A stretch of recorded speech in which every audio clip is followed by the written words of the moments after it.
This tutorial will take you through the Approve tab within Invitbox. It's important to note that you will only view the Approve tab if you have your account settings set to secondary or executive sign-off. If you have your settings at user only, then the Approve tab will not be visible and bills will simply transition from the in tray to signed off. But for the purposes of this demonstration, we will go with this particular secondary setup. Now, the Approve tab will usually be the domain of the accounts payable clerk or the bookkeeper or perhaps the accountant that will be providing the bookkeeping service. It's where the secondary approval is authorized. So this is where you would be validating and checking the information and making sure that the initial approver has not missed anything. Now from here, if you realize that something is missing or is perhaps wrong, what you can do is one of two things. You can change the information yourself. So, for example, if you were the accounts payable and it was your role to actually look after the coding, you may simply change the coding here to the coding that you know should actually be have been applied to these particular lines. Now we'll maybe save that. Okay. Now let's say you realize that something's wrong. You can leave a note. You'll see above I've already left some notes, but you can leave a note. And then you can actually go more, and you'll notice there's an additional option under this More tab. We've got Return to in tray. Now if I select that, this particular invoice now is back in the in tray, and you'll notice that it's in red.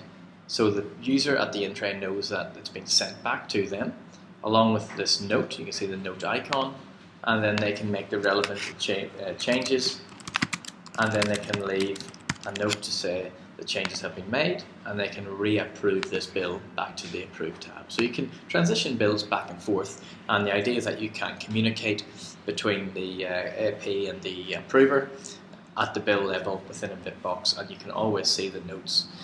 Very good for obviously remote locations or businesses that have different locations and different approvers and the AP at head office, for example.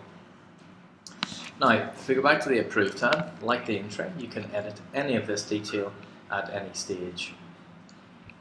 You'll notice that the icons are all the same as you can view in the in tray. We've got duplicate icons, we've got invoice added to inventory, and we've got note icons as well. Now, it's important to note that as a user, if you're an approver user, you can view the in tray, but you cannot actually approve. So if my profile was set for an approver, when I was here and looking at the in tray, this green option to approve would not be available to me. Similarly, the in tray users who are set for a first approver will not be able to sign off invoices from the Approve tab. Okay.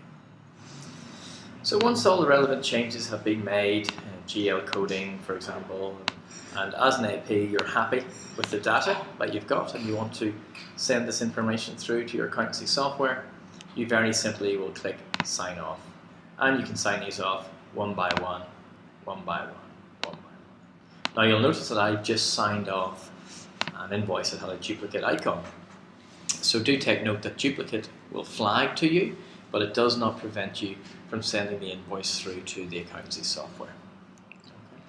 So once all of your invoices have been signed off, very simply you will click this Export button and it will send your data through to the accountancy software.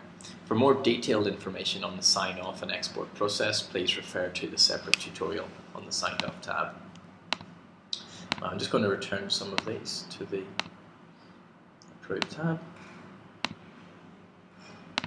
Now what you notice I just did there is return that invoice back from the signed off, and now it's in the Approve tab as red. So flagging to the AP persons that this invoice has been sent back from the signed off tab. Okay. Now if I go under More, just to show you these options, it's again very similar to the in tray options. You've got Email to Me, you can remap the invoice for any reason if you need to. You can return this to the in tray, which we've already seen. Now if you realise it's a duplicate and it hasn't been picked up in the in tray, you can simply trash it from here, and you can send invoice task to a user to approve, or again you can view the invoice history right at any stage throughout the process. You can view, so you can see there this one has been back and forth quite a bit, it's been read and disputed, etc., etc. So you can always see these touch points at any stage through this show invoice history. But in ordinary circumstances within here, you'll simply be changing coding, making amendments to coding if necessary. The idea of Invitbox is that this shouldn't necessarily be necessary very often, as we try to predict and pre-fill all of the relevant fields for you. And then you'll simply be signing off and signing